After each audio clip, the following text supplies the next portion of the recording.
మనిషి కుక్కగా మారాడు అంటూ సోషల్ మీడియాలో తెగ చక్కర్లు కొడుతుంది ఒక వార్త. మరి ఆ వార్త నిజమా అబద్ధమా అనేది ఇప్పుడు తెలుసుకుందాం.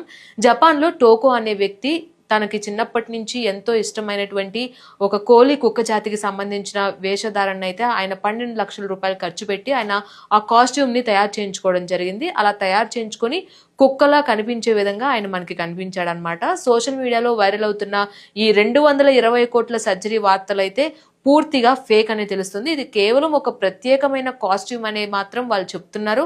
అలాగే మనిషి నిజంగా కుక్క శరీర ఆకారంలోకి మారలేదు అని కూడా వాళ్ళు క్లియర్ గా చెప్పడం జరిగింది.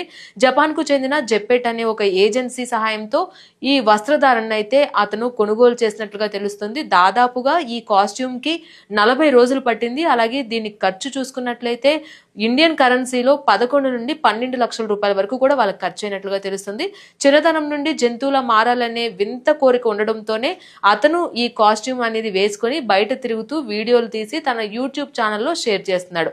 ఇప్పుడు సోషల్ మీడియాలో ఏదైతే వైరల్ అవుతుందో కోటీశ్వరుడు కుక్కలాగా సర్జరీ చేసుకొని అతను కుక్కలాగా మారాడు అని, అందులో ఎలాంటి నిజమో లేదు. సో ఈ ఫేక్ న్యూస్ ని ఎవరు నమ్మద్దు.